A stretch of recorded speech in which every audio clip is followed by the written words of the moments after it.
Pada zaman dahulu kala, dewa menciptakan umat manusia lalu menciptakan penyihir. Sang dewa memberikan kekuatan pada para penyihir dengan tujuan untuk menuntun manusia dan melindungi manusia yang lemah. Atas dasar tersebut, para penyihir bersumpah akan melindungi manusia. Namun apa yang terjadi di zaman sekarang, manusia kini sudah tidak membutuhkan para penyihir. Naasnya, para penyihir kini diburu dan dibunuh.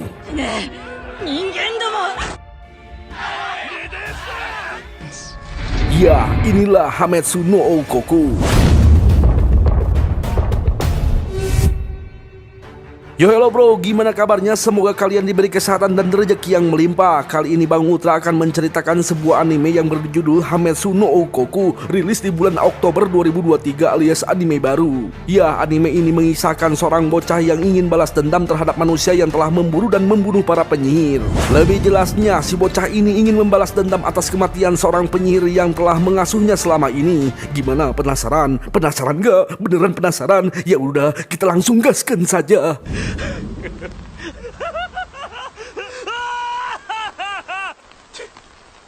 逃げる。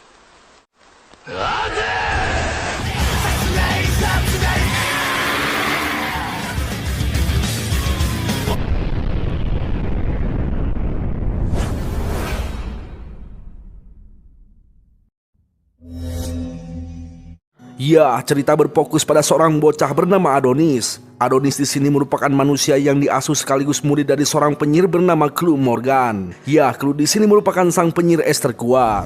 Saat ini mereka berdua sedang melakukan perjalanan menuju perbatasan. Tapi ketika Adonis menggunakan Google Map di ponselnya, Clue langsung marah-marah. Itu karena keberadaan mereka berdua akan diketahui oleh pihak Kekaisaran Redia yang sedang memburu para penyihir di dunia ini. Sontak Adonis menjelaskan bahwa ponselnya itu merupakan ciptaannya menggunakan sihir pemanggilan, yang dimana keberadaannya saat ini tidak bisa dilacak oleh mereka. Lalu ketika Adonis bilang Clue ketinggalan zaman, langsung digotoklah dia. Ya, lanjut. Tiba-tiba Adonis bertanya, kenapa kita harus lari? Sontak Clue menjelaskan bahwa dirinya adalah seorang penyihir. Maka dari itu untuk saat ini Clue ingin menjauh dari manusia dan berharap di perbatasan nanti Clue dan Adonis bisa hidup dengan damai dan bahagia bersama para manusia yang mentoleransi seorang penyihir.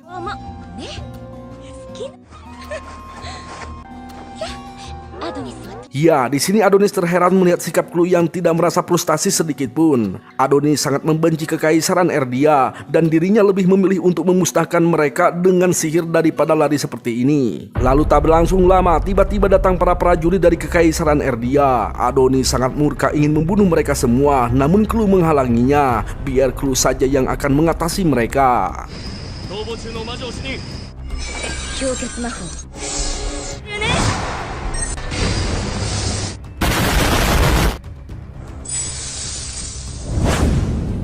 Ya, dalam sekejap mereka semua langsung dimusnahkan.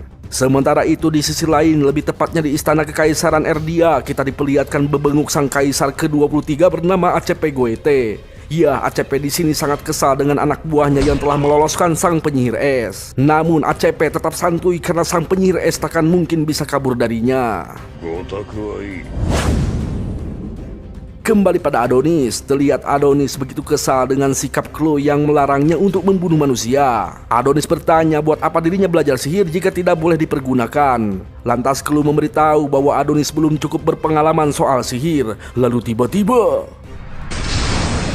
ya, untuk membuktikan bahwa dirinya layak, Adonis menciptakan sebuah pedang raksasa. Namun di sini Adonis mulai sadar bahwa Clue tidak menginginkan Adonis yang merupakan manusia membunuh sesama manusia. Menurut Adonis, Clue di sini terlalu baik. Adonis takkan sanggup jika melihat Clue teraniaya. Dan jika begitu terus, Adonis takkan mungkin bisa melindungi Clue. Sontak Clue langsung memeluk, mengerti apa yang dirasakan Adonis. Lalu tak berlangsung lama, tiba-tiba,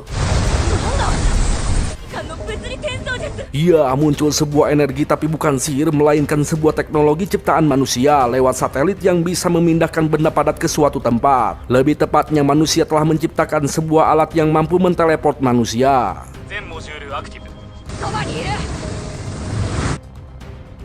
Sementara itu di sisi lain ACP tengah sibuk berceramah pada umatnya, di mana para penyihir selama ini telah melindungi umat manusia dari berbagai bencana dengan sihir, sehingga manusia bergantung, menghormati, bahkan takut pada para penyihir. ACP menyatakan bahwa dunia ini tidak adil, itu karena hanya para penyihir yang diberi kekuatan melampaui manusia, sehingga manusia dipandang lemah. Ya, demi harga diri kini manusia telah menciptakan kekuatannya sendiri, yaitu suatu teknologi yang canggih berupa pesawat dan kereta api yang akan memperluas pergerakan antar kota, bahkan menciptakan sebuah telepon. Sekali lagi ACP menyatakan bahwa manusia tidaklah lemah. Dengan teknologinya manusia dapat membentuk dan mengontrol dunia ini, dalam artian sudah tidak lagi membutuhkan penyihir. Maka dari itu sudah saatnya manusia menunjukkan siapa penguasa terkuat di dunia ini. Kumaha barudak? Tak berlangsung lama tiba-tiba muncul Clue dan Adonis yang telah diteleport. Jelas Adonis dan Clue sangat terkejut dengan kejadian ini dipertontonkan tepat di hadapan ribuan manusia. Lalu ketika melihat ACP, Adonis ingin menyerang namun langsung ditangkap oleh para penjaga. Jelas hal tersebut membuat Clue murka, menyuruh ACP untuk membebaskan Adonis jika menghargai nyawa seluruh manusia yang ada di sini. Ya, di sini sebenarnya Clue masih bertindak sabar karena jika menghancurkan umat manusia, maka Adonis yang merupakan manusia takkan lagi punya tempat untuk pulang. Namun tiba-tiba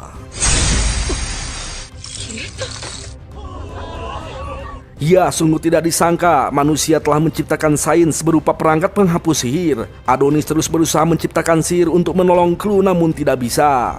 Perlahan ACP menghampiri Clue dan tepat di hadapan ribuan manusia ACP mempermalukan Clue.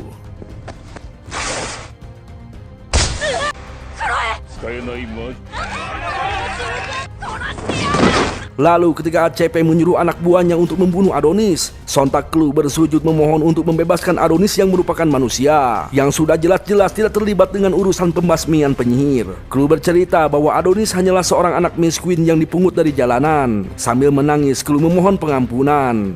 Sontak Adonis murka sambil menangis menuliskan mantra-mantra sihir namun tetap saja tidak aktif. Dan untuk yang terakhir kalinya, Clue mengucapkan terima kasih dan sangat mencintai Adonis.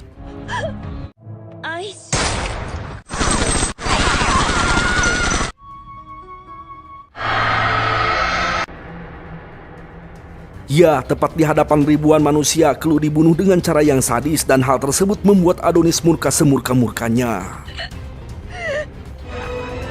Tak sampai di situ, tepat di hadapan Adonis, Clue langsung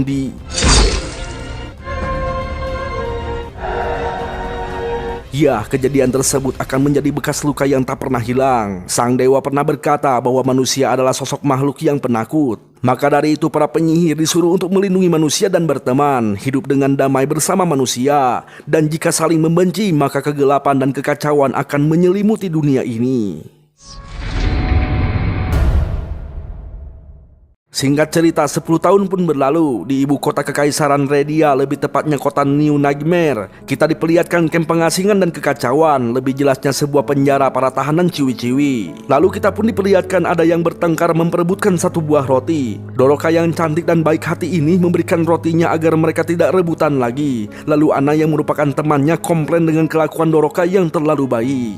Tiba-tiba Ana merasa gelisah dengan kemajuan teknologi manusia malah menyengsarakan manusia, yang dimana saat ini para manusia malah saling berperang. Lalu mana janji mereka yang akan memberikan kebahagiaan setelah para penyihir dilenyapkan? Lantas Doroka mencoba menghibur Ana dengan sebuah boneka tangan, memperagakan seorang pahlawan yang akan datang menyelamatkan. Tak lama penjaga pun datang memanggil seorang tawanan bernomor 218.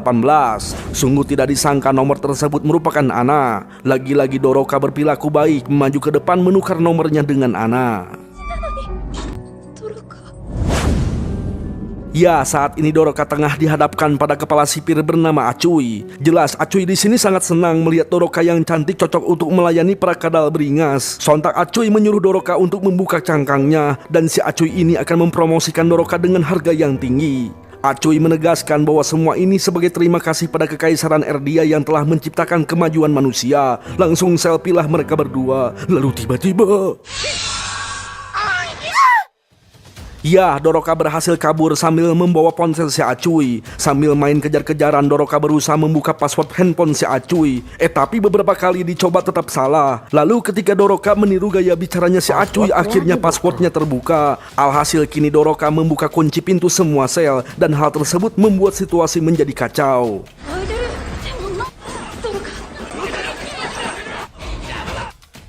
Ya, saat ini Doroka telah sampai di depan sebuah pintu. Dengan ponselnya Doroka membuka pintu tersebut. Lalu tak lama datang para petugas. Namun untungnya saat ini semua pintu telah dibuka oleh Doroka. Bahkan berhasil membuka sebuah tabung yang ada di hadapannya.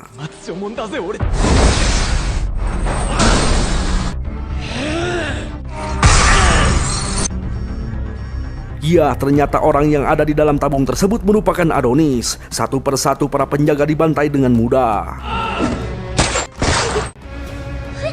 Kemudian Doroka ketakutan ketika Adonis datang menghampiri. Untungnya Doroka di sini tidak dibunuh melainkan dihancurkan borgol yang mengikatnya. Ya, saat ini camp pengasingan nampak kacau di mana pintu blok 1 sampai blok 6 telah terbuka. Alhasil para penjaga kerepotan mengejar para tahanan yang kabur. Sementara itu di gedung kantor Biro Keamanan Nasional, kita singkat saja BKM, sang direktur eksekutif bernama Yamato menugaskan Egghead untuk mengatasi permasalahan ini sekaligus menangkap tahanan yang dianggap bahaya, yaitu Adonis. Ya, Yuki yang merupakan asisten sekaligus adik dari Yamato tidak menyukai sikap si Egghead yang selengehan terhadap atasan. Namun menurut Yamato itu tidak apa-apa karena Egghead adalah pasukan yang berguna.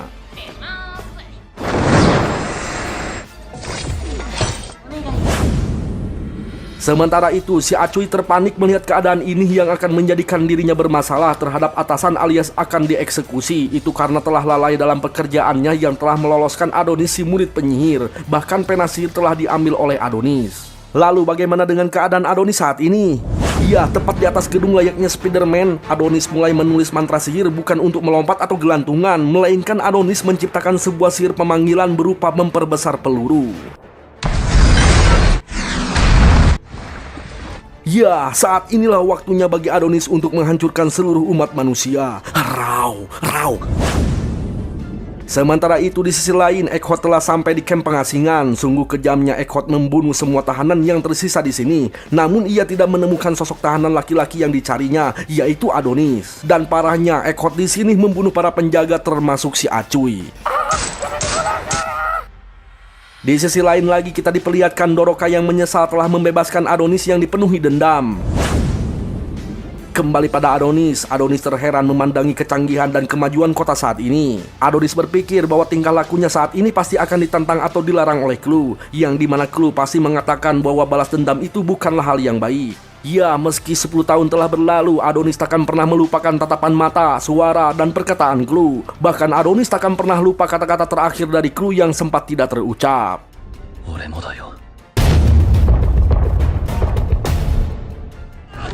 Kemudian Adonis menciptakan sebuah raksasa untuk mengobrak-abrik ibu kota ini.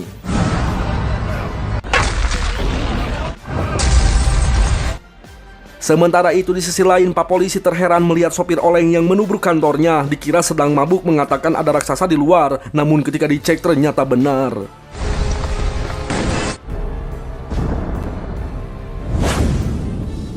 Sementara itu di kantor BKM, Rariwuh melaporkan kondisi saat ini mengenai raksasa yang mulai menghampiri gedung BKM. Lantas Yamato menyuruh bawahannya untuk mempersiapkan serangan udara dan darat.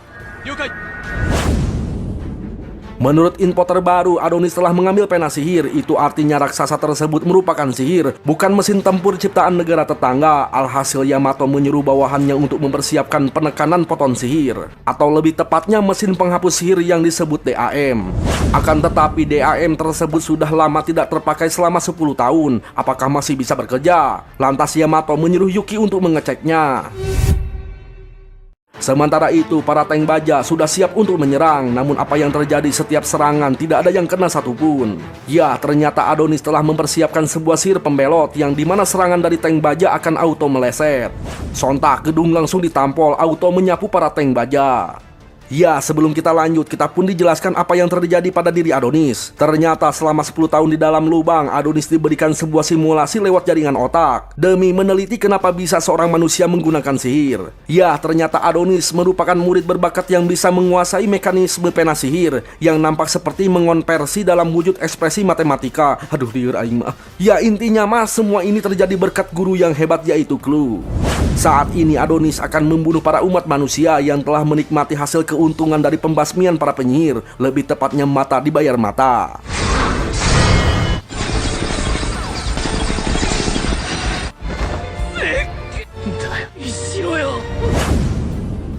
Sementara itu Eckhart yang mengintai mulai melapor pada Yamato mengenai posisi Adonis yang berada di telapak tangan raksasa. Sontak Yamato langsung menyuruh angkatan udara untuk menghujani lengan raksasa tersebut dengan rudal.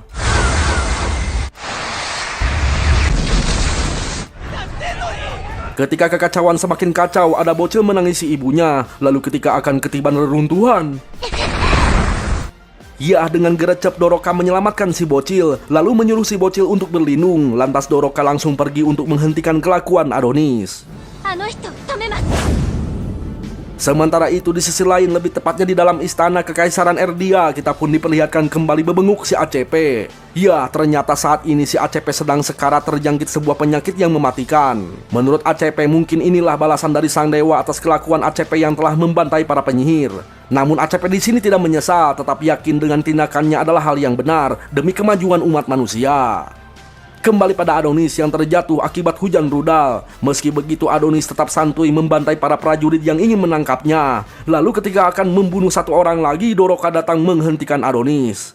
Doroka berkata bahwa Adonis telah banyak membunuh para manusia yang tak bersalah. Akan tetapi Adonis tetap membunuh. Ya, Adonis di sini tertawa mentertawakan perkataan yang membunuh manusia tak bersalah. Lantas Adonis menyimpulkan bahwa tujuan yang sederhananya yaitu membunuh seluruh umat manusia di dunia ini, bukan hanya di dalam Kekaisaran Erdia. Sontak Adonis marah-marah ketika Doroka mengucap nama Clue. Adonis mengira bahwa Doroka adalah komplotan manusia yang licik ingin mengecoh mental Adonis dan menunggu bantuan. Namun apa yang terjadi, Doroka menunjukkan sihirnya, yang artinya Doroka di sini adalah seorang penyihir.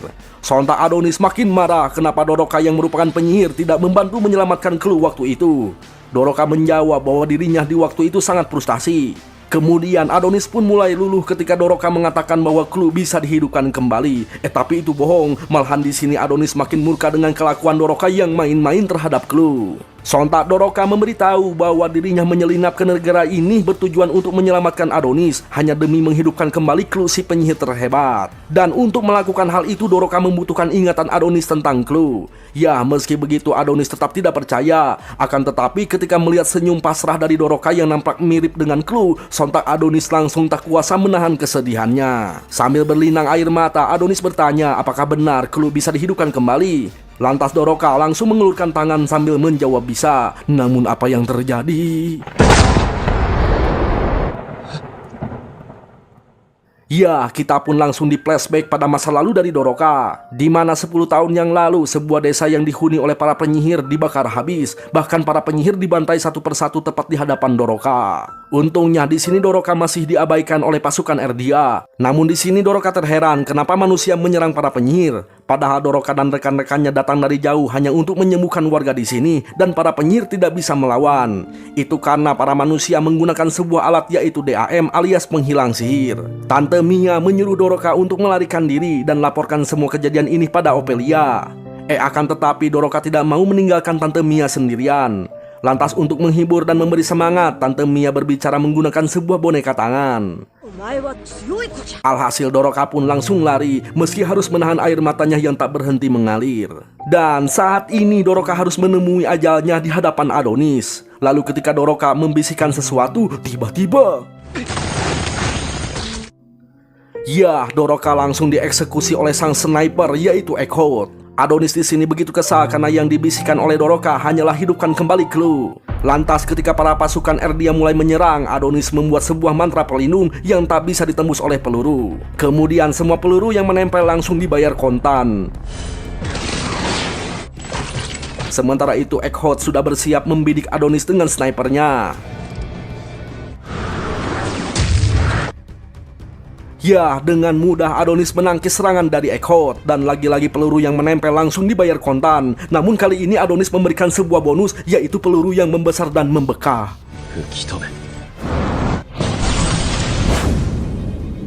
Kemudian Adonis terus menggerutu akan membiarkan manusia bersenang-senang setelah kematian Clue, dan Adonis berjanji akan membantai manusia. Perlahan Adonis menghampiri satu pasukan yang tersisa berkepala botak. Sementara itu di sisi lain, Yuki telah sampai di ruang bawah tanah, lebih tepatnya di depan alat penekan poton sihir atau DAM. Di sini Yuki sangat senang sebagai adik Yamato akhirnya bisa berguna untuk negeri. Akan tetapi para peneliti di sini menolak untuk mengaktifkan poton sihir, terutama orang ini yang bernama Teta Samantha. Lantas Teta menjelaskan pada Yamato melalui handphone milik Yuki. Sambil udut sebat, Teta memberitahu bahwa kami para sains dari RDA masih tidak memahami perihal partikel yang dihasilkan dari poton sihir. Lebih tepatnya sebuah penyakit disfungsi manusia, di mana 10 tahun yang lalu banyak para pasukan yang terkena penyakit akibat partikel yang dihasilkan poton sihir. Mungkin lebih jelasnya mesin ini akan membunuh sel di dalam diri manusia. Ya, semua ini sengaja dirahasiakan demi kemajuan manusia. Bahkan kekaisaran RDA pun merahasiakan perihal bumi yang telah tercemar penyakit. Dan gawatnya, kini para penyihir yang bisa memulihkan lingkungan ini sudah tiada. Dalam artian alam ini akan segera berakhir. Teta memberitahu bahwa si ACP yang sedang sakit saat ini merupakan akibat selalu dekat dengan mesin poton sihir ini. Tiba-tiba Yuki yang ingin menjadi sosok yang berguna di mata Yamato langsung susuruduk mengaktifkan mesin poton sihir. Sontak Teta menyuruh yang lainnya untuk menjauh, sedangkan Teta akan menghentikan Yuki, namun semuanya sudah terlambat. Ya, alhasil kini sihir milik Adonis langsung menghilang. Sementara Yuki saat ini terkena tekanan hingga sekarat akibat mesin tersebut. Dan untungnya Teta berhasil mematikan mesin tersebut. Sontak Teta langsung membentak Yamato untuk tidak bergantung pada mesin ini hanya karena melawan satu bocah sihir. Teta menegaskan bahwa kekaisaran Erdia sangatlah kuat, takkan mungkin bisa dikalahkan. Alhasil Yamato menyuruh pasukannya untuk menyerang sekuat tenaga. Lalu tiba-tiba ada satu pasukan Chiwi susuruduk maju ke depan mengambil kesempatan ketika Adonis akan mengambil pena sihirnya, dan beginilah yang terjadi.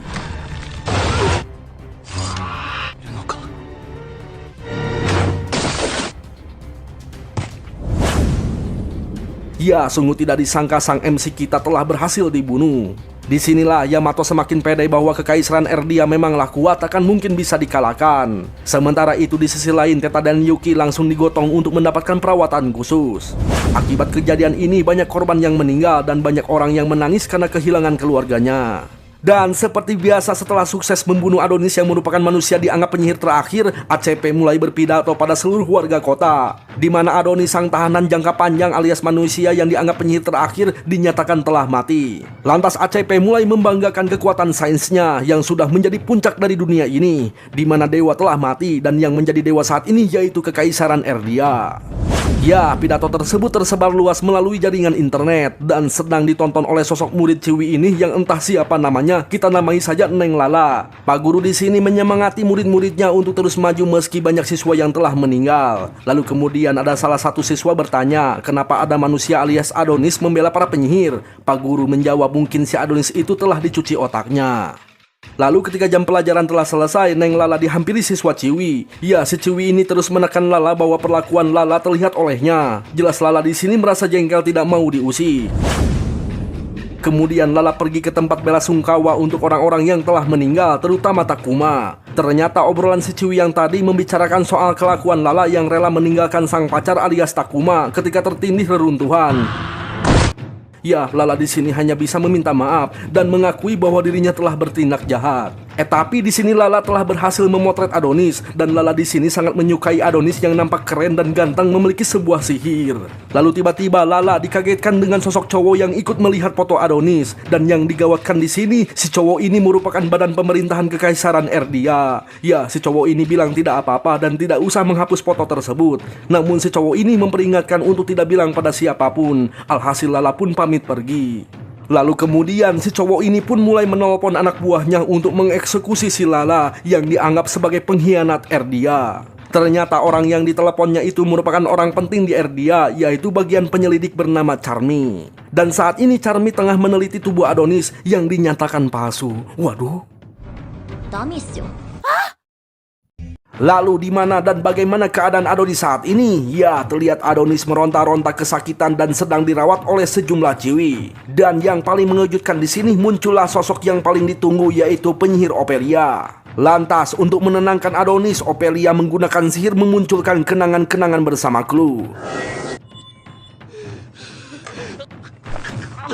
Ya, ternyata semua orang yang ada di sini merupakan penyihir. Kemudian kita pun diperlihatkan kejadian yang sebenarnya terhadap Adonis. Ternyata sosok prajurit yang membunuh Adonis merupakan seorang penyihir bernama Ana alias temannya Doroka yang menyamar menjadi prajurit Erdia. Dan Ana di sini memiliki sihir duplikat, menduplikasi tubuh Adonis sehingga yang dibunuhnya merupakan tubuh orang lain agar Adonis dianggap mati oleh kekaisaran Erdia. Kemudian Adonis dibalut dengan sebuah perban lalu dikirim ke langit. Dan proses pemindahan tersebut membuat Adonis kesakitan. Sontak Ophelia langsung memeluk dan berterima kasih pada Adonis karena telah bertarung demi bangsa penyihir.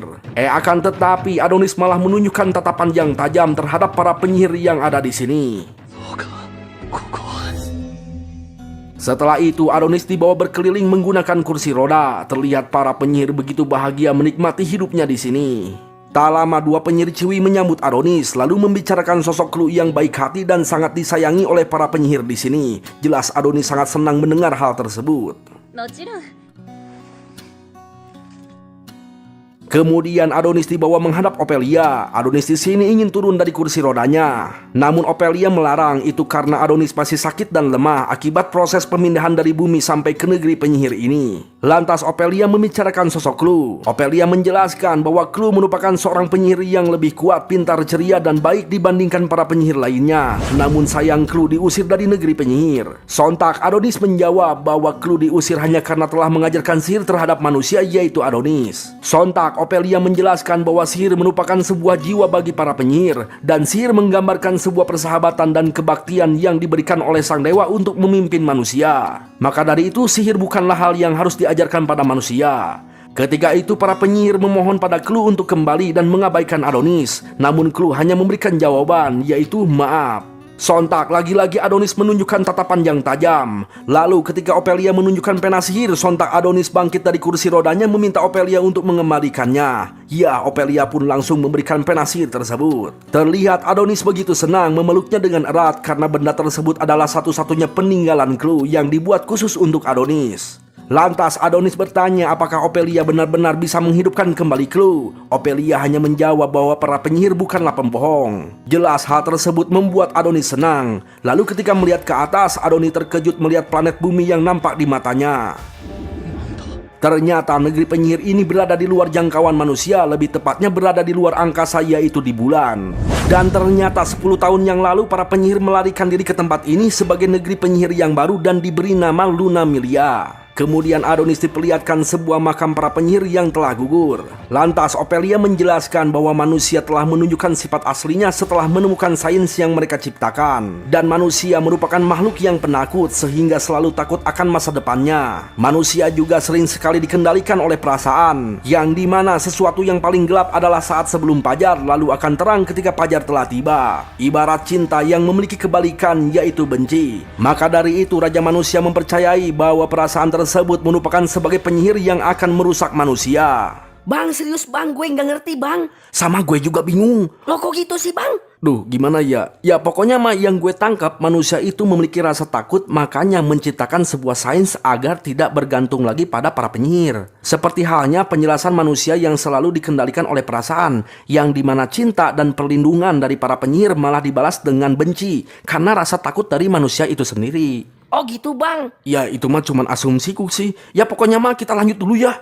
Nah, setelah itu Adonis ditunjukkan sebuah pohon kelahiran para penyihir, yaitu pohon Mito. Ternyata para penyihir sangat berbeda dengan manusia, yang dimana manusia berproduksi dengan cara berkiu-kiu cukurukuk, namun para penyihir tidak melakukan kiu-kiu cukurukuk, melainkan langsung borojol di pohon Mito layaknya seperti buah jambu. Ya, pohon Mito ini merupakan satu-satunya pohon yang selamat dan berhasil dipindahkan ke negeri ini, sementara sisanya telah dibakar oleh bangsa manusia. Nah, disinilah Adonis mulai menghalu bahwa di dalam buah kelahiran tersebut terdapat sosok Clue yang akan segera lahir. Namun Ophelia membantah hal tersebut karena buah itu akan melahirkan generasi baru, bukan reinkarnasi. Akan tetapi buah tersebut akan melahirkan sosok Clue dengan bantuan kekuatan yang dimiliki Adonis. Ya, di sini menjelaskan bahwa sihir merupakan pemikiran yang memberikan wujud fisik. Seperti halnya sihir milik Adonis yang merupakan sihir penciptaan, yang dimana penguasaan sihir dapat digunakan untuk memberikan wujud sesuai yang dipikirkan. Dengan kata lain, sihir Adonis merupakan sihir yang serbaguna. Contohnya menciptakan sebuah ingatan, dan ingatan itu merupakan sebuah nyawa bagi buah mito. Itu artinya jika Adonis mengikatkan ingatan tentang Clue terhadap buah mito, maka Clue akan terlahir kembali. 意識を始めます。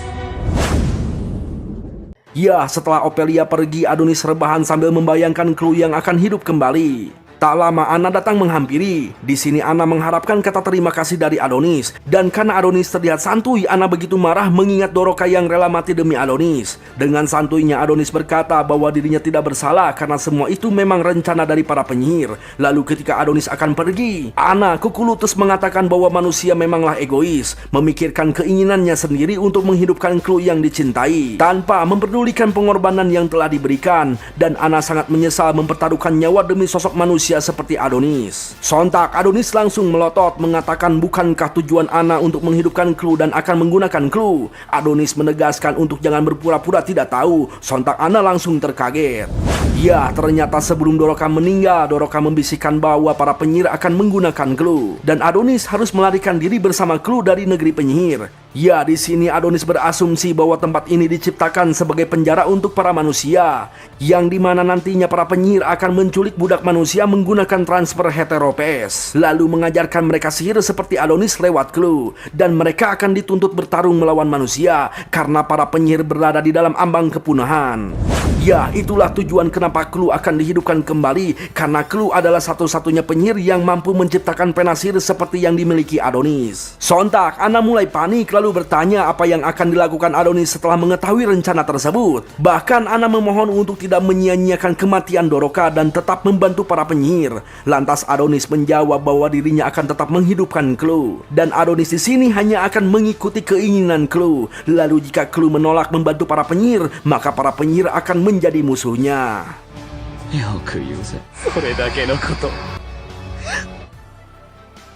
Singkat cerita, esok hari pun tiba. Upacara penghidupan Clue akan dimulai. Para penyihir membentuk formasi, lalu kemudian Adonis mulai menciptakan sihir ingatan tentang Clue terhadap satu buah mito yang akan segera lahir.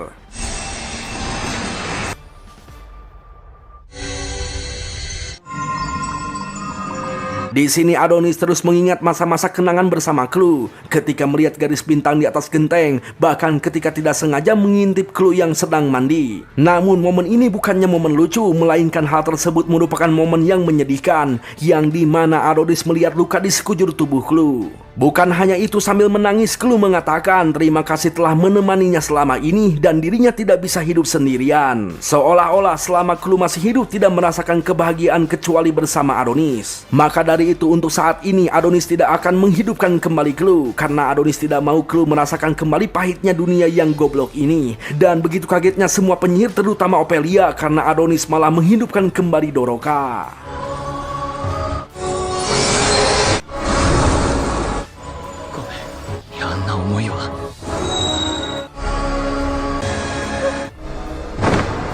Lalu ketika Doroka tersadar, sontak Doroka langsung tersipu malu karena tidak memakai cangkang apapun. Kemudian Doroka meminta untuk menghapus ingatan perihal kejadian ini. Lantas Adonis memberikan sebuah baju dan mengatakan bahwa kita telah impas. Lalu bagaimana ekspresi Ophelia mengenai hal ini? Ya, di sini Ophelia begitu marah menyebut Adonis tega karena telah menyia-nyiakan semua pengorbanan yang telah dilakukan demi menghidupkan kembali Clue. Lah ini si Adonis malah menghidupkan Doroka yang tidak penting bagi Ophelia. Lantas Ophelia bertanya pada Doroka apakah Doroka telah mengatakan sesuatu pada Adonis. Sontak Adonis memotong pembicaraan mereka, yang dimana Adonis mengatakan bahwa semua ini adalah keputusan Adonis karena tidak mau menghidupkan kembali Clue. Jelas hal tersebut membuat Ophelia murka dan akan menghukum Adonis. Namun tiba-tiba muncul sebuah gelombang teleportasi milik manusia. Lantas Adonis menjelaskan sambil menunjukkan sebuah chip penyadap bahwa dirinya merupakan tahanan jangka panjang. Itu artinya sebentar lagi pasukan manusia akan datang ke sini. Sontak Adonis yang tahu chip tersebut akan meledak langsung dilempar menghancurkan pohon mito.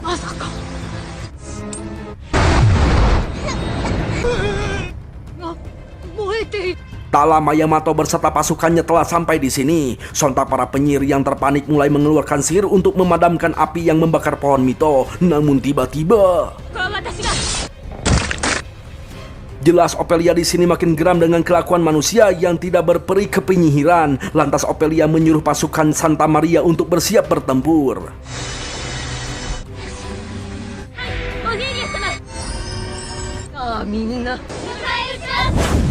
Sementara itu Adonis Baiwan melawan Yamato. Ya, ketika Yamato terpojok, tiba-tiba Doroka meminta Adonis untuk menghentikannya. Sementara itu para penyihir Santa Maria mulai menyerang menggunakan sihir. Dimulai dari sihir kristal, lalu sihir pemanggilan kelabang, lalu sihir pemanggilan ular Orochimaru, lalu sihir tanaman pengikat, dan sihir seribu panah. Kemudian Ophelia pun mulai menunjukkan kekuatannya, mengangkat semua pasukan manusia, lalu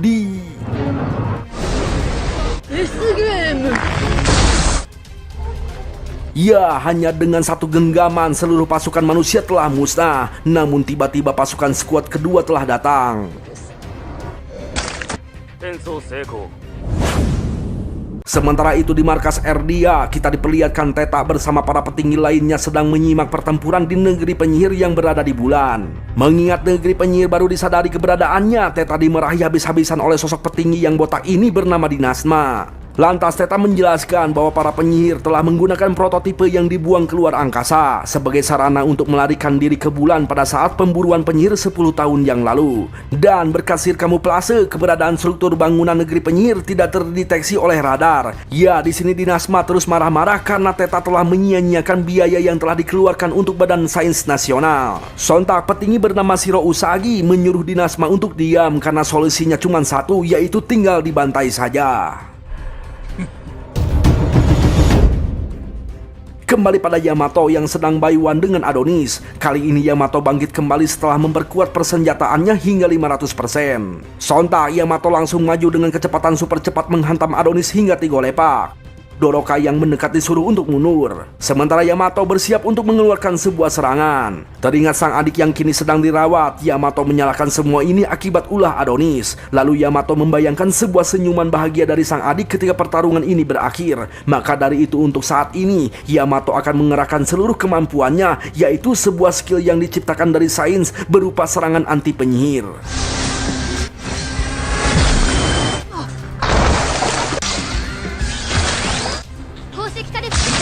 Ya, dalam sekejap semua penghuni negeri penyihir telah terpotong. Untungnya Adonis berhasil menghindar dan Doroka telah diselamatkan menggunakan sihir duplikat dari Ana. Akan tetapi Ana sendiri tidak terselamatkan.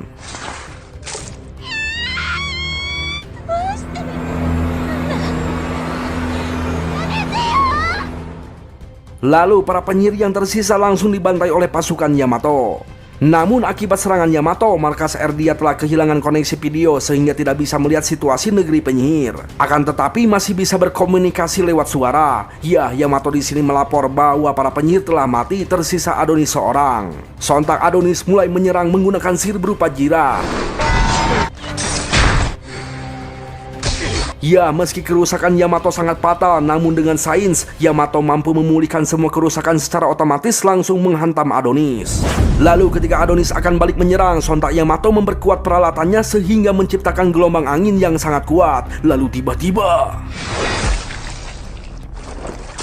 ya, akhirnya Adonis terkena serangan yang fatal dari Yamato. Namun meski begitu Adonis tetap bertindak menciptakan pedang raksasa memotong lengan Yamato. Ya, meski sains sangatlah canggih, namun tetap tidak bisa meregenerasi tubuh manusia. Alhasil Yamato hanya bisa menghentikan pendarahannya saja. Lalu karena Adonis terkujur lemah, perlahan Yamato menghampiri Adonis dan akan mengakhiri ini semua. Namun apa yang terjadi? Ya, akhirnya kita diperlihatkan kemampuan sihir Doroka berupa sihir cinta yang dimana tubuh Yamato seketika tidak bisa bergerak. Bukan hanya Yamato, bahkan semua pasukan yang ada di sini kecuali Adonis. Sontak Doroka bertanya, "Siapa namamu?" Seketika Yamato langsung menjawab dengan sendirinya. Lalu ketika Yamato akan berontak, Doroka mulai memperkuat pengaruh sihirnya. Jelas Adonis di sini sangat senang melihat sihir Doroka yang kuat. Lantas sambil tertawa, Adonis menyuruh Doroka untuk membunuh Yamato. Namun apa yang terjadi? Doroka malah mengulurkan tangan menyuruh Yamato untuk berhenti bertarung dan berjanji untuk tidak menyerang Adonis dan para penyihir yang tersisa. Jelas di sini Adonis murka dengan kelakuan Doroka yang naif, ingin membebaskan manusia yang telah membantai para penyihir bahkan sahabat Doroka yaitu Ana. Lantas Adonis memberitahu hukum di dunia ini yang dimana jika tidak membunuh maka Doroka akan dibunuh. Dan benar saja ketika sihir cinta terlepas, Yamato langsung menghajar Doroka.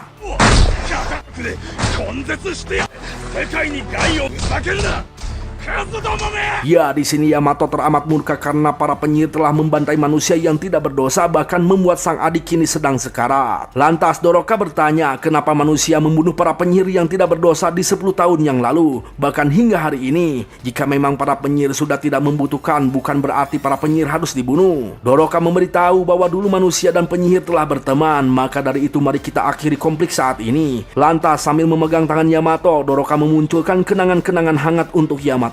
Alhasil kini Yamato mulai dulu, namun tiba-tiba ya, tepat di hadapan Doroka, Yamato akhirnya telah menemui ajal. Dan Adonis berkata bahwa dirinya hanya memiliki sebuah dendam. Adonis mengakui bahwa sihir milik Doroka sangatlah kuat. Maka dari itu Adonis mengajak Doroka untuk tidak berpura-pura lagi pada dunia yang kejam ini, dan mari kita hancurkan umat manusia bersama-sama. Akan tetapi Doroka menolak ajakan tersebut. Namun meski begitu Adonis tetap pada pendiriannya, langsung membantai para pasukan yang tersisa.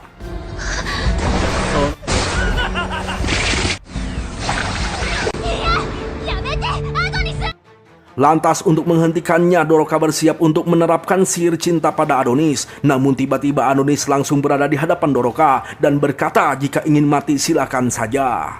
Alhasil Doroka tidak bisa berbuat apa-apa, dan Doroka hanya bisa berkata bahwa dengan cara membunuh maka akan melahirkan dendam yang baru dan konflik yang terjadi takkan pernah usai. Namun Adonis tetap tidak mau mendengarkan Doroka. Setelah itu Adonis mengambil kulit wajah Yamato, langsung memasangkan di wajahnya, bahkan mengubah suaranya seperti Yamato, lalu melakukan video call pada markas Erdia. Adonis berkata bahwa para penyihir telah dibantai habis, bahkan para pasukan tidak ada yang selamat, dan Adonis meminta untuk mengirimnya kembali ke bumi. Ya, setelah menutup teleponnya, Ophelia yang sekarat berkata bahwa Adonis sungguh tega, mengorbankan seluruh penyihir hanya demi tujuannya sendiri. Ophelia berdoa semoga sang dewa menghakimi Adonis yang merupakan anak manusia yang keji. Namun Adonis menghiraukan perkataan tersebut, langsung menarik Doroka untuk ikut. Sontak Doroka menampar Adonis. Itu karena Doroka sangat kesal dengan kelakuan Adonis, dan pastinya Clue tidak menyukai kelakuan Adonis ini. Ya, Adonis hanya terdiam tidak mengucapkan sepatah kata pun. Lalu ketika jalur transportasi mulai aktif, Adonis hanya bergumam mengatakan kata maaf. Sementara itu di markas Erdia semua pasukan siap untuk menembak karena Theta tahu bahwa yang menelpon tadi bukan Yamato melainkan Adonis.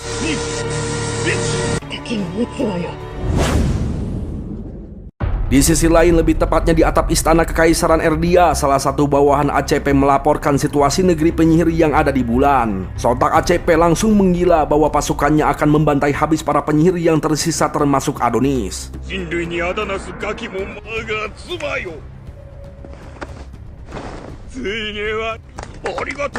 Ya, di sini bawahan ACP pun terheran melihat kelakuan ACP yang sungguh edan. Lantas istri ACP berkata memang beginilah ACP, terkadang agak edan, meminta dipuji layaknya bocil. Dan disinilah terungkap impostor dari semua yang terjadi. Ternyata istri ACP merupakan seorang penyihir yang memiliki sihir sama persis dengan Doroka, yaitu sihir cinta. Dan istri ACP ini bernama Dorothea. Lalu karena para penyihir telah dimusnahkan di bulan, Dorothea sudah tidak memerlukan lagi sosok ACP. Maka dari itu Dorothea menyuruh ACP untuk mengakhiri.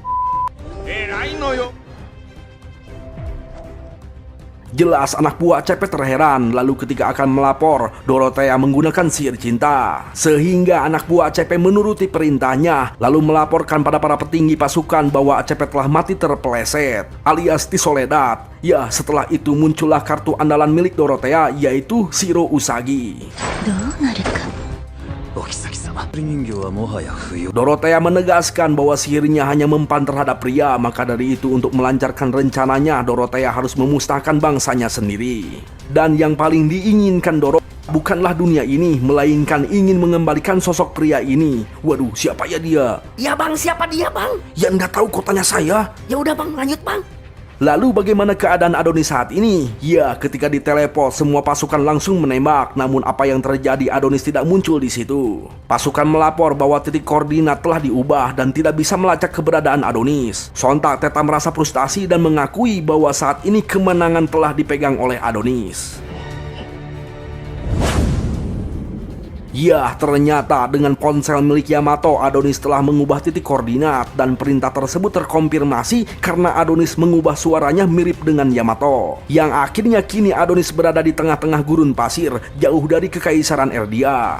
Disinilah Adonis menyatakan bahwa dirinya akan menghancurkan Erdia secara perlahan dengan apa yang ia bisa. Dan untuk saat ini Adonis akan mengumpulkan informasi, lalu mencari obat untuk menyembuhkan lukanya saat ini. Tiba-tiba Doroka duduk dan berkata bahwa dirinya ingin kembali ke bulan dan tidak mau mengikuti keinginan Adonis yang selalu berpikir untuk balas dendam. Sontak Adonis memunculkan rekaman ucapan Doroka yang meminta Yamato untuk tidak menyerang lagi. Ya, di sini Adonis menganggap Doroka terlalu edan, berpikiran ingin baikan dengan manusia meski itu mustahil. Lantas Doroka memberitahu bahwa selama ini Doroka ingin bertemu dengan sosok Adonis yang merupakan murid penyihir es terkuat, yang dimana Adonis hidup di antara dua dunia, dan sosok Adonis itu merupakan harapan bagi Doroka sebagai jembatan untuk menyatukan manusia dan penyihir.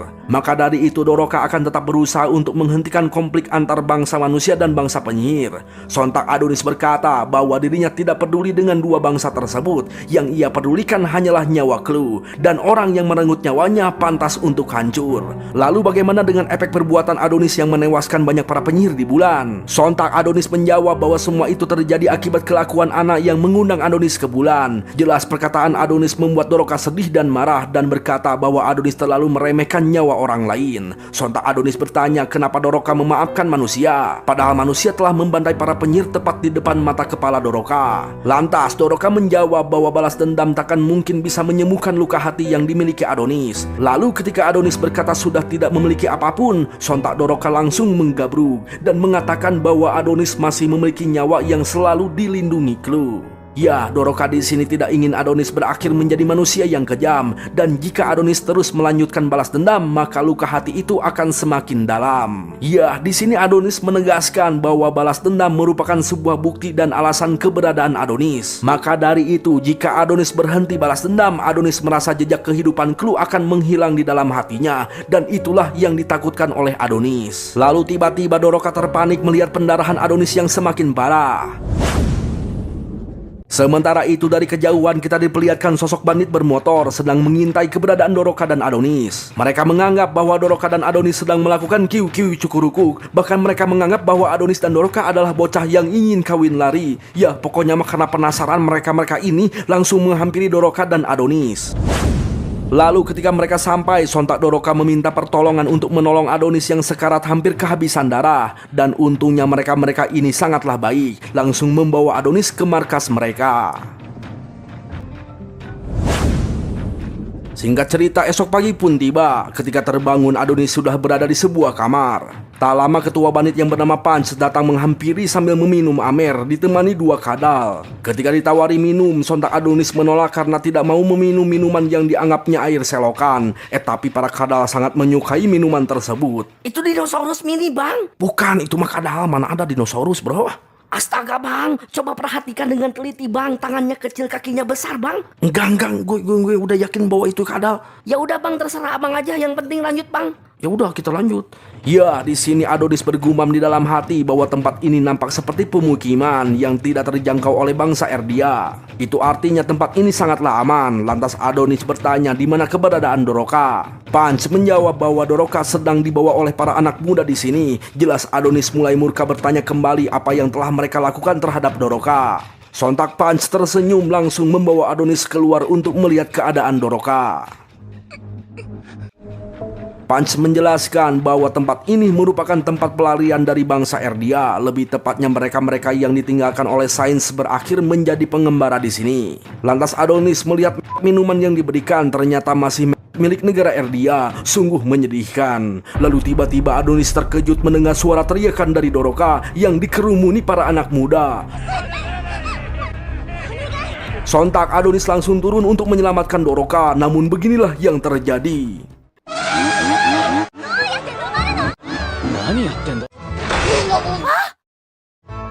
Ya, dikira sedang kiu-kiu cukurukuk, ternyata Doroka sedang latihan naik motor. Aduh, akhirnya ini anime ada komedinya juga, bro. Iya bang, dari awal serius mulu bang. Ya udah, kita lanjut.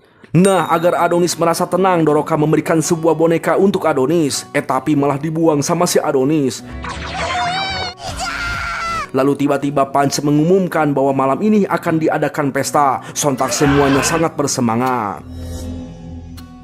Singkat cerita, malam pun tiba. Semua orang bersenang-senang minum bersama. Sementara Doroka bertugas melayani sebagai bartender. Lalu kemudian ada kakek-kakek yang ingin berbincang dengan Doroka. Dan karena sudah lama tidak bertemu dengan Ciwi dan Doroka terlihat sangat cantik, si kakek ini gemetaran ketika berbicara. Tiba-tiba si kakek yang sudah mabuk tak kuasa menahan tangannya yang ingin menyentuh melon. Sontak dengan gercep Doroka memberikan sebuah bakpao sebagai pengganti melon.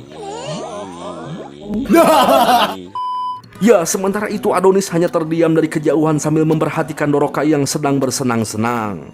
Lalu karena Doroka begitu murung, para pemuda ini bertanya apakah Adonis pacar Doroka dan kenapa bisa berada di tengah gurun pasir. Ya, Doroka pun menjawab bahwa Adonis merupakan teman dan dirinya bersama Adonis sedang berkeliling dunia. Sontak para pemuda ini langsung tertawa terbahak-bahak. Jelas Doroka di sini terheran tak mengerti dengan situasi saat ini.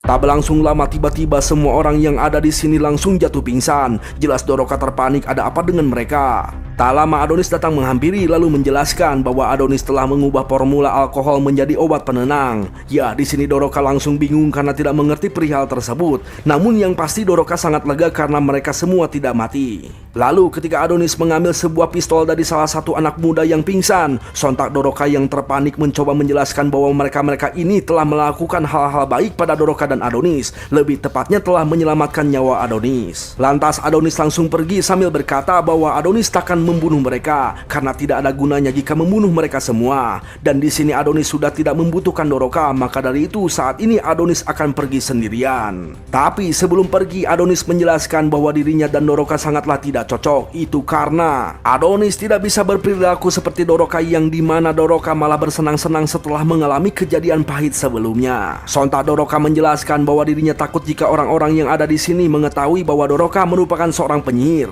Maka dari itu satu-satunya cara untuk selamat yaitu berbaur dengan manusia meski harus terpaksa berpura-pura tertawa. Dan sebenarnya Doroka tidak merasa baik-baik saja. Ya, karena hal itulah Adonis tidak mau Doroka berakhir menjadi seperti Adonis.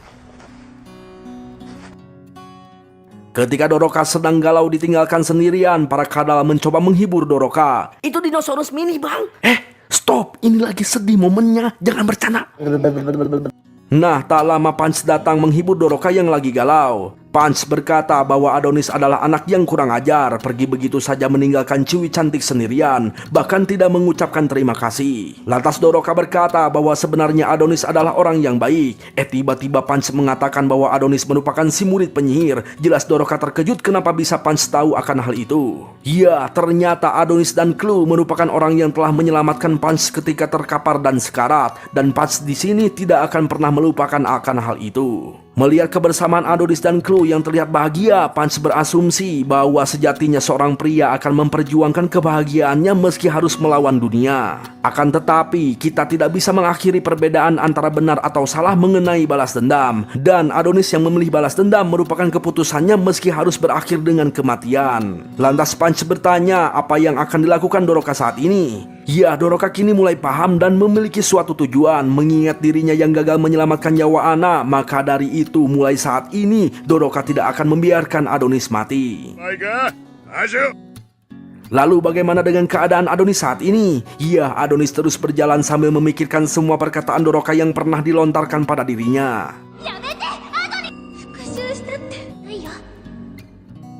Lalu tak berlangsung lama tiba-tiba muncul suatu sosok dari kejauhan. Sontak Adonis bersiap untuk menyerang dengan sebuah sihir karena Adonis menganggap sosok tersebut merupakan pasukan Erdia yang sedang mengejar. Akan tetapi setelah dilihat dari dekat ternyata itu adalah Doroka yang sedang naik motor. Jelas Adonis terkaget karena Doroka hampir menabrak. Duh, pelan-pelan Pak Sopir.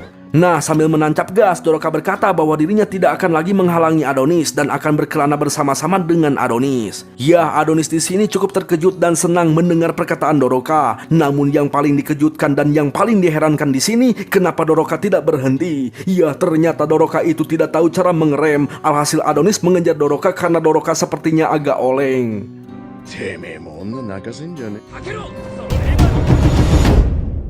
Lanjut, sementara itu di sisi lain, lebih tepatnya di ibu kota Kekaisaran Redia, para warga mulai berkerumun dan paciwe menunggu sebuah acara pengangkatan raja baru setelah dikabarkan kematian Kaisar ACP yang mati karena Soledad. Dan sebagai pengamanan anti teroris, OZ memantau dari atap gedung.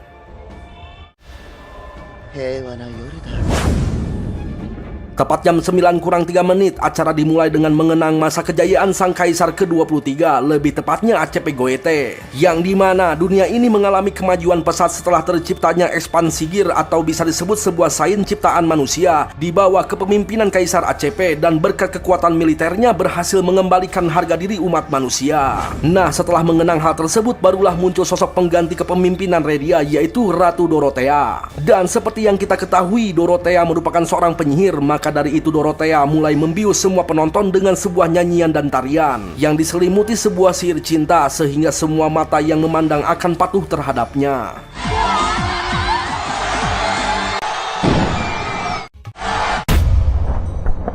Sementara itu di sisi lain, entah di wilayah mana, yang pastinya wilayah ini tidak semaju Kekaisaran Redia, terbukti dari sebuah TV yang mereka gunakan bermerek Tosca, dan yang memiliki smartphone hanyalah beberapa orang saja. Namun yang dianehkan di sini, mereka-mereka ini tidak terbius dengan sihir Dorothea, dan mereka-mereka ini tahu bahwa Dorothea merupakan penyihir yang membunuh bangsanya sendiri demi menjadi sang penguasa di Kekaisaran Redia.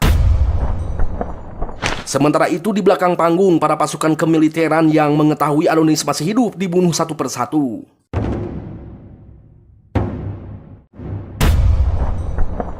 Di sisi lain lagi, kita diperlihatkan kembali sosok Shiro Usagi yang sedang menonton Dorothea hingga mimisan. Namun yang paling penting di sini, Shiro Usagi mendapatkan sebuah misi, yaitu memburu Adonis yang dicintai oleh sang dewi. Namun sayang untuk saat ini, Usagi kesulitan melacak keberadaan Adonis. Meski begitu, Usagi nampak yakin bisa menemukan Adonis dengan kemampuan yang ia miliki.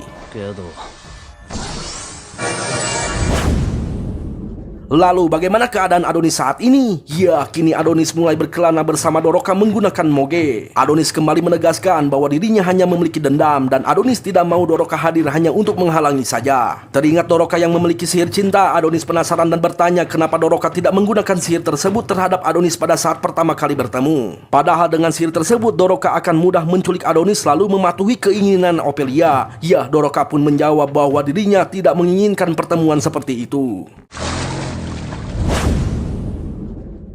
Singkat cerita, tibalah mereka berdua di sebuah kota Senland. Terlihat kotanya itu sudah rusak dan tidak berpenghuni. Meski begitu, Adonis tetap waspada menyuruh Doroka untuk menunggu, sedangkan Adonis akan pergi mengecek bangunan besar di depannya. Tapi si Doroka kagak mau ditinggal sendirian di luar. Lantas karena Adonis penasaran dengan isi tas yang dibawa Doroka, Doroka pun menunjukkan semua peralatan pemberian dari Punch, yaitu sebuah tenda fleksibel berbentuk boneka salju, bahkan banyak peralatan camping lainnya. Lah ini si Adonis langsung pergi, betelah itu si Doroka karena dicuekin.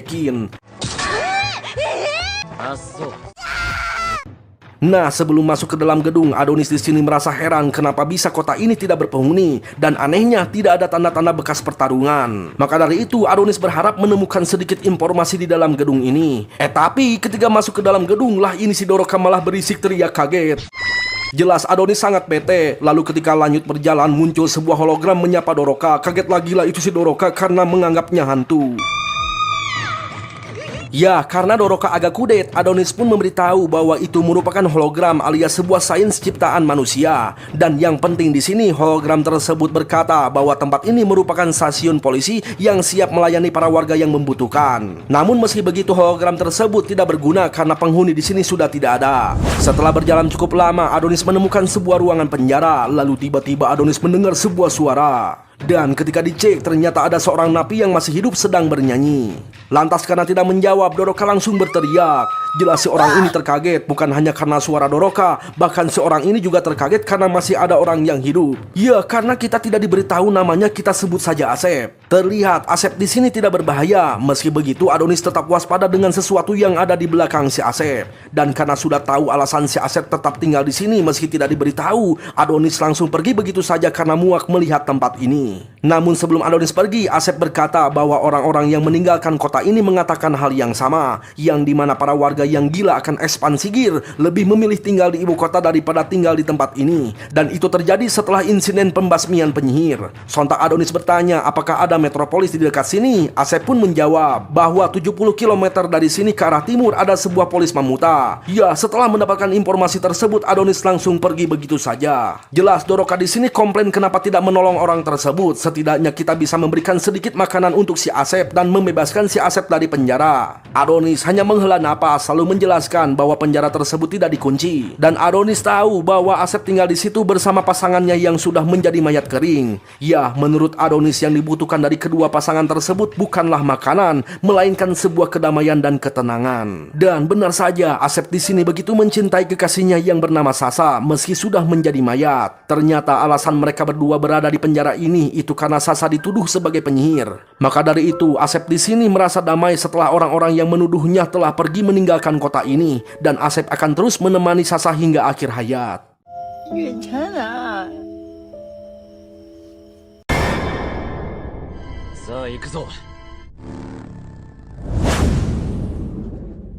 Lanjut, singkat cerita, Adonis telah tiba di kota Mamute. Baru saja masuk sudah disambut dengan sebuah gapura berupa cangkang melon. Waduh bang, mulai tercium bau-bau berbahaya bang. Ya sepertinya begitu sih. Tapi Doroka malah terpanik karena takutnya Adonis akan mulai bertempur dengan pasukan polisi yang ada di kota Mamute. Lantas untuk menghentikan Adonis, Doroka meminta Adonis untuk suit batu gunting kertas. Siapa yang kalah akan menuruti si pemenang. Jelas Adonis tidak mau meski Doroka terus meminta. Lalu ketika memasuki kota, keduanya terkaget. Bahkan tetangga juga kaget melihat patung permelonan.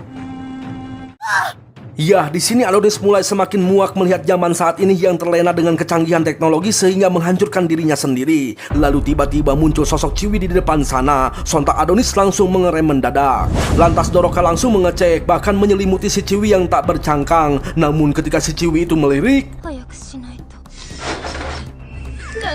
ya, ternyata si Ciwi ini merupakan robot yang diciptakan untuk memuat laki. Dan karena sudah tidak ada orang di sini, si robot ini akan memuat siapa saja termasuk Doroka. Dan untungnya Adonis gercep langsung membunuh robot tersebut. Adonis di sini memperingatkan Doroka untuk berhati-hati dan menjelaskan bahwa robot tersebut merupakan mainan manusia. Tiba-tiba terdengar lagi suara bisikan tetangga yang begitu keras. Ternyata suara tersebut bersumber dari sebuah hotel. Waduh, dan karena terlalu berbahaya, lagi-lagi Adonis menyuruh Doroka untuk menunggu di luar. Dan karena Doroka ngeyel, kali ini Adonis marah menyuruh Doroka untuk menurut. Adonis berkata jika terjadi sesuatu berteriaklah dan Adonis takkan meninggalkan Doroka. Lalu ketika menunggu di luar, Doroka dikejutkan dengan tumpukan robot yang sekarat. Alhasil karena takut sendirian, Doroka menyelinap masuk mengikuti Adonis. Ya, di sini Doroka sangat takut karena pastinya Adonis akan marah. Namun meski begitu, Doroka tidak pernah lupa akan janjinya pada Punch bahwa dirinya akan melindungi Adonis dari bahaya agar tidak mati gitu. Dan Doroka yakin jika Adonis marah, pasti akan luluh dengan kata maaf. Tapi setelah mengingat Adonis yang galak dan tega meninggalkan Doroka sendirian, Doroka langsung panik. Lalu tiba-tiba Adonis menemukan keberadaan Doroka yang sedang bersembunyi. Makin paniklah itu si Doroka. Sontak Doroka langsung bersujud meminta maaf dan menjelaskan jika tetap bersama maka akan lebih aman dibandingkan saling berpisah. Ya, karena penjelasan tersebut cukup logis, Adonis pun memaafkan Doroka. Namun Adonis menegaskan pada Doroka untuk tidak menjadi penghalang jika ada musuh. Singkat cerita, tibalah mereka berdua di depan kamar yang terdengar suara desahan begitu keras, bahkan berbau kematian. Kemudian ketika pintu dibuka, sungguh alangkah terkejutnya mereka berdua ketika melihat para robot yang terus melayani sosok manusia meski sudah menjadi mayat. Dan ternyata para robot ini diciptakan oleh Kekaisaran Redia, terbukti dari sebuah tanda milik Redia. Dan yang paling dianehkan di sini, para robot tersebut seperti memiliki kepribadian yang ingin mengakhiri penderitaannya sebagai pemuda. Bahkan mereka bertanya-tanya, kenapa kami diciptakan dan kenapa kami diprogram seperti ini. Sontak Adonis langsung menghancurkan mereka semua.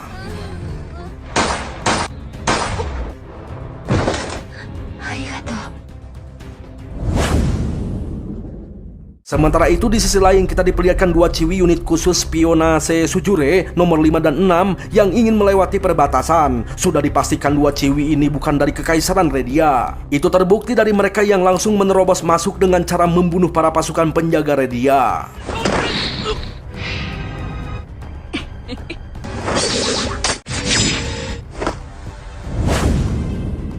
Kembali pada Adonis, menurut Adonis inilah yang dimaksud Ophelia, yang dimana sains akan memunculkan sifat asli dari manusia. Contohnya robot yang mereka ciptakan sebagai pembunuh hingga menghancurkan dirinya sendiri. Ya, begitulah manusia.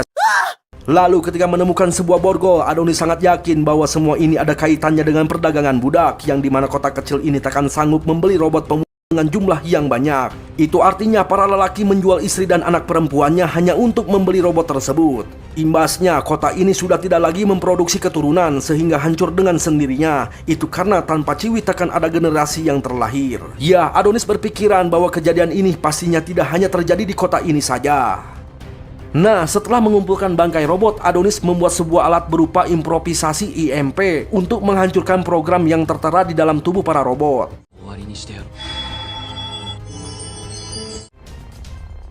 Di sisi lain kita diperlihatkan kembali dua ciwi yang sudah berada di kota Mamute. Ternyata mereka berdua ini mengincar Adonis si murid penyihir. Namun mereka ini tidak berpihak pada Redia, melainkan berpihak pada Kekaisaran Sujure. Yang dimana mereka berdua ini memiliki misi untuk menangkap Adonis demi menghentikan pergerakan Redia. Namun tak segampang itu untuk menangkap Adonis karena Usagi juga sudah berada di kota Mamute. Lantas Usagi yang tidak mau menyerahkan buruannya langsung menghadang kedua ciwi ini.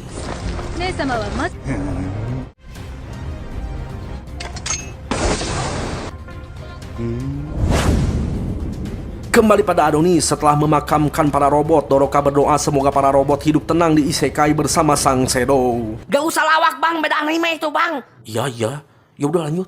Nah, Adonis di sini langsung komplain bahwa para robot tidak membutuhkan bela sungkawa dari manusia, dan jika ingin menghargai para robot, seharusnya Doroka melakukan sesuatu, yaitu membuat para manusia benci terhadap robot. Namun Doroka menentang perkataan Adonis. Sontak Adonis menyuruh Doroka untuk tinggal di sini saja karena Doroka tidak sepemikiran dengannya, dan untuk membuat Doroka berhenti mengikuti, Adonis kembali mengingatkan semua kematian para penyihir yang ada di bulan merupakan ulahnya sendiri. Lantas untuk yang terakhir kalinya Adonis bertanya, masihkah kamu mau ikut denganku? Sontak Doroka menunjukkan dua boneka sebagai simbol perdamaian, dan itu termasuk tujuan dari Doroka yang ingin mengikuti Adonis kemanapun. Doroka di sini sadar dan tidak mau berdebat karena Doroka tahu memang sejak awal para penyihir ingin memanfaatkan Adonis untuk melawan umat manusia, dan hal itu sama saja dengan pengkhianatan. Sontak Adonis sedikit berbalik sambil membisikkan kata maaf, lalu mengajak Doroka untuk pergi bersama lagi. Dan agar suasana mencair, mereka berdua pun mulai bercanda, yang dimana Adonis menyuruh Doroka untuk membuang boneka jelek yang tidak mirip dengan Adonis dan menyebut Doroka tidak berbakat. Sontak Doroka berbangga diri bahwa dirinya memiliki bakat menyanyi. Namun sayang momen ini tidak berlangsung lama, itu karena Usagi telah datang.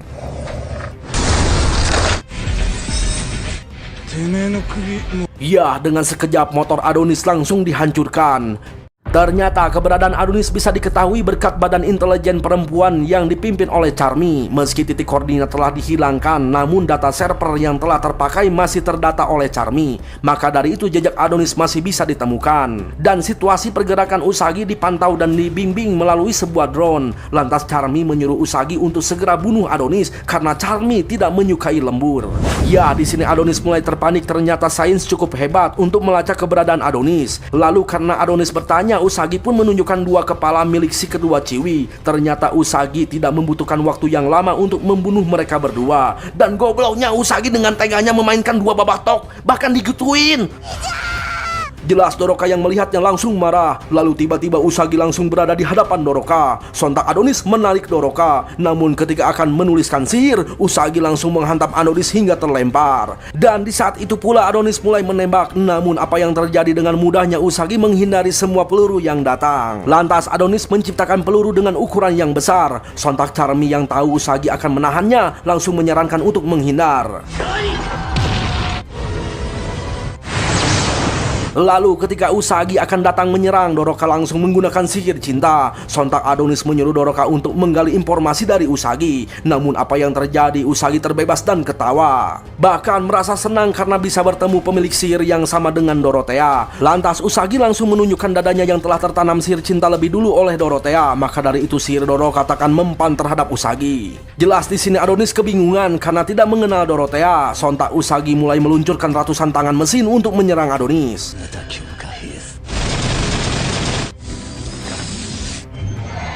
Lantas Adonis menyuruh Doroka untuk mundur karena sihir Doroka sudah tidak berguna lagi di sini. Lalu karena teringat penghinaan ACP yang menganggap penyihir tidak berguna ketika tidak punya sihir dan tekad Doroka yang tetap ingin menjadi berguna, Adonis menciptakan sebuah jirah dan pedang untuk Doroka supaya Doroka bisa ikut bertempur atau setidaknya bisa melindungi diri sendiri. Adonis pun menjelaskan bahwa pedang tersebut sudah dilapisi sihir yang bisa memotong apapun. Bahkan Adonis menunjukkan sebuah gulungan ilmu berpedang. Pertanyaannya, apa boleh belajar ketika waktunya sedang genting, bro? Coba lihat itu, si Usagi langsung menyerang, bro.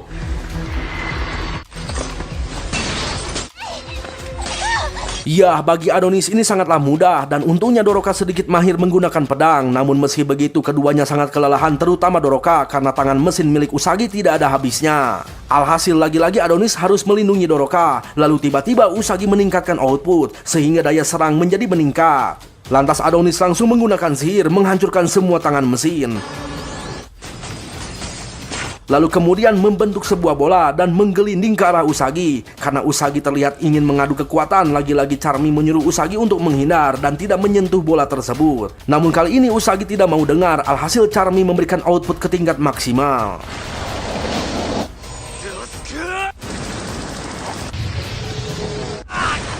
Ya, sungguh tidak disangka Usagi mampu menahan bola voli dan pada saat itu Adonis langsung keluar ingin menghantam, namun dengan mudah dihentikan menggunakan tangan mesin. Meski begitu, Adonis di sini hanyalah pemancing karena serangan utamanya ada pada Doroka.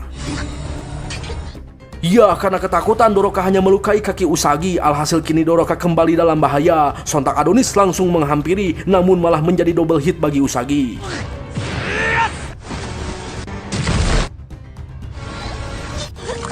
Ya, di sini Usagi memberitahu seharusnya Doroka membidik dengan benar, yaitu jantung. Dan kegagalan tersebut akan berakibat fatal, yaitu kematian bagi Adonis dan Doroka. Lalu tiba-tiba Adonis bangkit kembali langsung mengikat Usagi dengan sihir. Perlahan tubuh Usagi akan remuk. Namun lagi-lagi Usagi selamat dengan menggagalkan Adonis yang sedang menulis sihir. Alhasil sihir Adonis mulai melonggar. Dan satu-satunya harapan yaitu Doroka. Namun lagi-lagi Doroka hanya beban, langsung dijenggut, ditarik hingga melayang di udara. Sementara Adonis terkapar tak bisa bergerak. Dan karena pena sihir terlepas dari tangannya, alhasil kini sihir Adonis terlepas. Adonis di sini mulai panik dengan situasinya yang sudah tidak ada harapan untuk selamat. Dan tiba-tiba... Mati!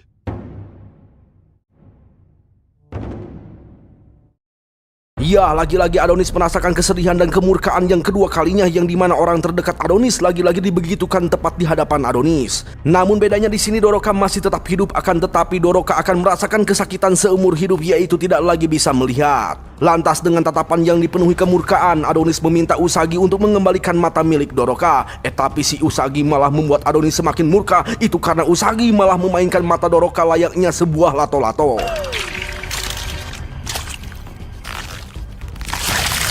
Jelas di sini Adonis makin murka langsung menyerang. Ya, meski di sini Adonis tampak unggul, namun tetap saja Adonis tidak bisa melukai Usagi.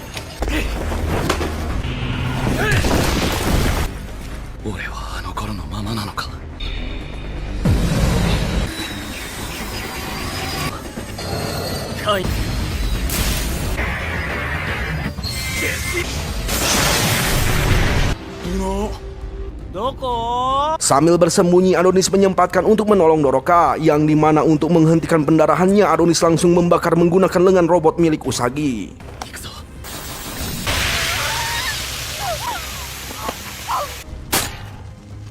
Di sini Doroka meminta maaf telah menjadi beban bagi Adonis. Lantas Doroka berkata bahwa dirinya selalu membayangkan hidup damai dan bersekolah bersama Adonis. Doroka sangat yakin hari-harinya akan selalu indah dipenuhi marah dan tertawa. Doroka pun bertanya-tanya kenapa hidupnya seperti ini, apa yang salah dari dirinya. Setelah itu Doroka langsung pingsan. Sontak Adonis langsung teringat dengan impian Clue yang sama dengan Doroka. Di sini Adonis semakin dipenuhi dengan penyesalan yang dimana Adonis masih cupu, tidak bisa melindungi satu wanita pun. Maka dari itu untuk saat ini Adonis akan mengerahkan seluruh kemampuannya langsung menciptakan sebuah raksasa.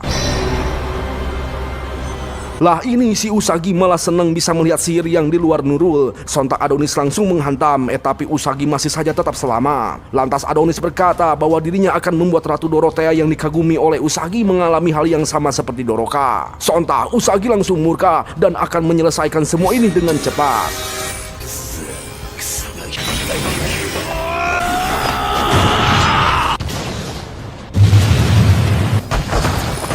Ya, sungguh tidak disangka raksasa yang dikira kuat ternyata sangat mudah bagi Usagi untuk menghancurkannya. Bahkan Adonis dibuat terpojok, tidak bisa berbuat apapun, dan kali ini Usagi mengumpulkan semua tangannya menjadi tangan raksasa. Sementara itu di sisi lain Doroka yang buta terus memanggil di mana Adonis, di mana Adonis. Tak lama Adonis datang menyapa, tapi ternyata yang memanggil itu adalah Usagi. Lantas Doroka bertanya di mana Adonis. Ya, di sini Doroka tidak menyadari bahwa Adonis saat ini sedang digiwing tak berdaya. Lalu ketika Adonis berkata cepat lari Doroka, sontak Usagi langsung menyiksa Adonis hingga sekarat. Sementara itu Doroka langsung disensor. Ya, di sini Usagi begitu kesal mendengar suara Doroka yang mirip dengan Dorothea. Untungnya saat ini Usagi merasa lega karena dirinya telah mengubah wajah Doroka. Sontak Usagi langsung teringat pertama kali bertemu dengan Dorothea yang ia cintai. Namun setelah mengetahui tujuan dari Dorothea, Usagi tidak mungkin mendapatkan kesempatan berada di samping Dorothea. Namun meski begitu, Usagi sangat senang bisa menjadi budak cinta bagi Dorothea. Yaelah, ternyata bucin bro. Dan di sini Usagi menyatakan bahwa dunia ini tidak membutuhkan dua penyihir yang sama, dan Adonis memang sudah menjadi harmoni untuk mati. Lalu ketika Usagi akan membunuh Adonis, Doroka langsung menarik Usagi dan berkata, bukankah penyihir adalah musuh bagi umat manusia? Doroka tahu bahwa Adonis telah menghancurkan ibu kota dan membuat sebagian manusia telah mati. Tapi semua itu bermula karena manusia telah memburu para penyihir alias sebab dan akibat. Doroka di sini percaya bahwa balas dendam itu salah, tapi untuk saat ini Doroka malah semakin yakin bahwa manusia memang tidak bisa dimaafkan dan balas dendam memang tidak salah. Lalu tiba-tiba ya, di sini Usagi menyatakan bahwa dirinya tidak peduli dengan bacotan Doroka karena yang diperlukan saat ini yaitu kepala Adonis. Adonis yang sudah sekarat mencoba berbicara meminta satu permintaan pada Doroka, yaitu gunakanlah mantra cinta untuk Adonis. Dan Adonis di sini bersedia menjadi boneka untuk Doroka. Langsung streslah itu si Usagi karena kesal melihat drama sinetron. Lalu karena Adonis terus memohon, Doroka terpaksa dan yakin untuk melakukan hal itu.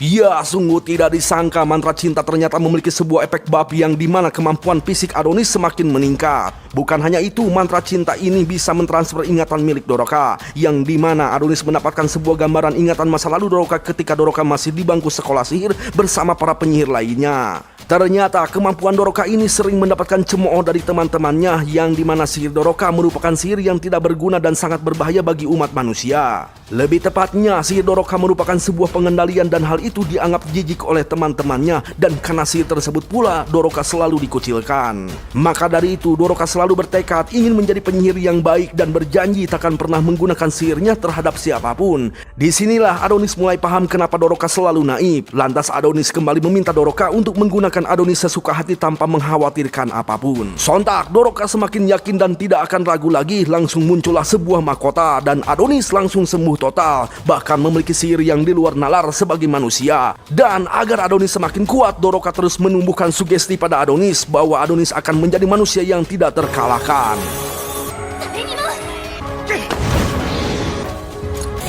Queen Blade.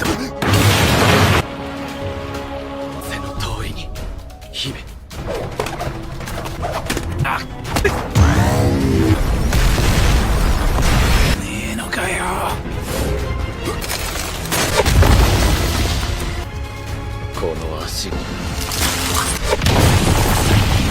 Ya, di sini Usagi benar-benar dibuat tidak berdaya, meminta Adonis untuk santuy dulu, jangan dulu diakhiri ini. Namun Adonis yang sudah teramat murka mana mungkin mau mendengar ocehan dari Usagi. Sontak Adonis mulai menulis mantra sihir yang paling dahsyat di dunia ini.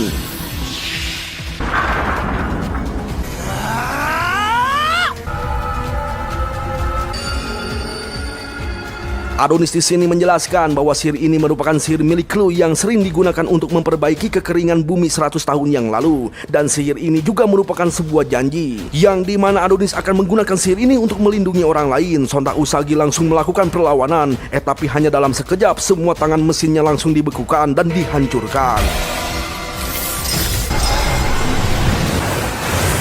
Lantas Usagi menyuruh Doroka untuk menghentikan sihir Adonis. Itu karena Adonis yang merupakan manusia takkan mungkin bisa tahan dari suhu yang sangat dingin ini. Tapi Doroka bilang santuy. Itu karena Adonis yang dipenuhi dengan dendam otomatis akan mengeluarkan api yang membara di dalam tubuhnya. Jelas di sini Usagi semakin terheran, ternyata sugesti bisa menciptakan hal yang tidak masuk akal bagi manusia. Sontak Usagi langsung maju untuk menyerang, tapi dalam sekejap Usagi langsung membeku. Lalu ketika mantranya sudah selesai, terciptalah sebuah badai salju menyelimuti beberapa kota di bumi ini.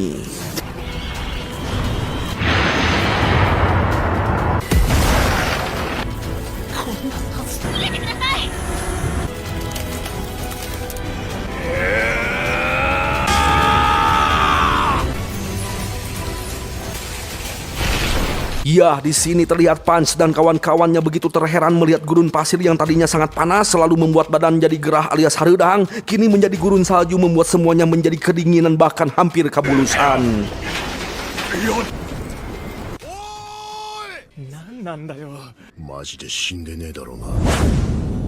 Kembali pada Adonis. Ketika Adonis pingsan karena kedinginan, tiba-tiba muncul bayangan Clue langsung memeluk Adonis. Dan setelah itu Clue langsung pergi dan menghilang. Lalu ketika Adonis tersadar, Adonis langsung teringat dengan janjinya pada Clue, yang dimana sihir yang ia gunakan hanya untuk melindungi orang lain. Ya, seperti yang kita lihat, Adonis telah menciptakan sebuah jirah yang kuat dan hangat untuk melindungi Doroka. Sementara Adonis langsung jatuh pingsan karena kedinginan. Jelas di sini Doroka terpanik, namun setelah terdengar detak jantung Adonis yang masih berdetak, Doroka akhirnya lega karena Adonis masih hidup. Lalu tiba-tiba Usagi yang sekarat berkata bahwa Adonis dan Doroka nampak seperti Dorothea ketika muda bersama dia. Dia siapa juga? Dan sebagai permintaan terakhir, Usagi meminta Doroka jika bertemu dengan Dorothea, tolong katakan kepadanya bahwa meski Usagi gagal inkarnasi, setidaknya Usagi telah melakukan yang terbaik.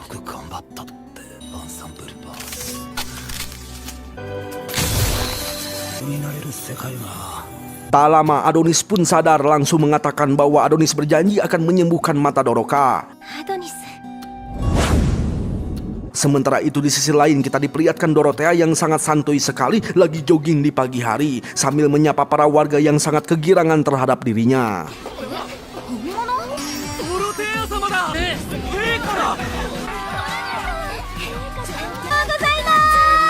Lalu ketika kembali ke istana, bawahannya begitu sangat mengkhawatirkan keselamatan sang ratu. Tapi sang ratu Dorothea bilang santuy saja karena mereka sangat mencintaiku. Lantas Dorothea bertanya apakah kita sudah mendapatkan tanggapan dari Crowns. Dan jika mereka tidak memberikan tanggapan, maka sang ratu Dorothea akan mendeklarasikan perang.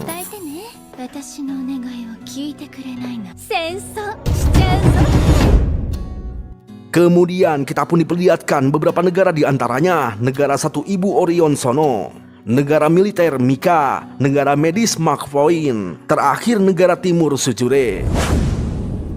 Kembali pada Adonis, kini Adonis sudah sadar dan sehat kembali. Di sini Doroka masih sangat menyesal telah menggunakan sihir cinta terhadap Adonis. Namun meski begitu, kini Doroka mulai paham dan mengerti ternyata Adonis memiliki rasa cinta dan kasih sayang yang sangat besar terhadap Clue. Sontak Adonis berkata, jangan khawatir soal mantra cinta itu karena Adonislah yang memintanya. Lalu karena Adonis meminta untuk mengangkat poninya, Doroka pun menurutinya. Tapi di sini Doroka sangat malu karena wajahnya kini jadi jelek. Lantas Adonis berkata kembali, untuk hal ini Adonis ikut bertanggung jawab. Dan setelah melihat ingatan milik Doroka, kini Adonis mulai paham dengan sifat dan keinginan Doroka. Dan meski begitu, kebaikan Doroka memanglah nyata, bukan dibuat-buat. Lantas Adonis meminta Doroka untuk berbagi kebaikan itu bersama Adonis. Lalu ketika Adonis mengikat kain di mata Doroka, Doroka membayangkan seolah-olah Adonis sedang memeluk Doroka dengan erat. Langsung ditakolah itu si Doroka, aduh, Ya, di sini Adonis pun menegaskan bahwa di dalam hatinya hanya ada Clue seorang dan sihir cinta milik Doroka takkan berpengaruh apa-apa terhadap Adonis. Ya, meski perkataannya cukup jahat, tapi Doroka di sini cukup senang. Lalu ketika Adonis menggenggam erat tangan Doroka, Doroka langsung baper. Sontaklah Adonis berkata bahwa kita harus saling membantu. Dan akhirnya season pertama Hametsu no Okoku telah tamat. Ditutup dengan sebuah genggaman erat yang akan terus melakukan perjalanan bersama-sama dan akan saling membantu satu sama lain. Aduh, endingnya itu loh, bikin penasaran, bikin baper, bikin haru, bikin nyesek. Ya begitulah anime ini. Tapi gue masih bingung, ini anime sebenarnya membenarkan atau tidak ya soal dendam. Agak membingungkan sekali bro. Tapi di akhir episode ini yang gue tangkap tuh seolah-olah dendam itu boleh dilakukan jika situasinya benar-benar sangat parah. Tapi bro, gue tetap yakin bahwa dendam itu nggak benar seperti yang dikatakan Doroka sebelumnya. Jika dendam dilakukan takkan mengobati apapun, yang ada malah muncul penyakit baru. Ya sudahlah, mungkin ini cuma 12 episode, jadi gue nggak bisa menyimpulkan apa maksud dari anime ini soal dendam. Nah tapi bro, meski anime ini agak begini dan begitu, tetap ada pesan-pesan yang disampaikan. Seperti hanya soal teknologi manusia, ya kalian tahu kan soal robot itu. Nah, meski anime ini cukup sadis, gue yakin setiap film selalu memberikan pesan-pesan yang positif dari setiap ceritanya. Kecuali film Hentong, nggak ada itu mah. Nah, yang gue temukan dari anime ini yaitu sebuah pesan yang dimana jika kita melakukan hal-hal buruk dan menyakiti orang lain akan menciptakan sebuah dendam seperti di anime ini. Mungkin maksudnya anime ini dibuat hanya sekedar contoh dari sebab dan akibat. Ya, intinya orang jahat akan terlahir dari orang baik yang tersakiti. Ya jadi wesi. Yang artinya halo pemirsa yang budiman dan baik hati, jangan lupa untuk memberikan like yang sebanyak-banyaknya biar Bang Ultranya jadi semangat, biar makin cepat kontennya pemirsa. Ya pokoknya setiap konten yang ditonton ambil baiknya, buang buruknya, dan ingat jangan lupa bahagia ya pemirsa.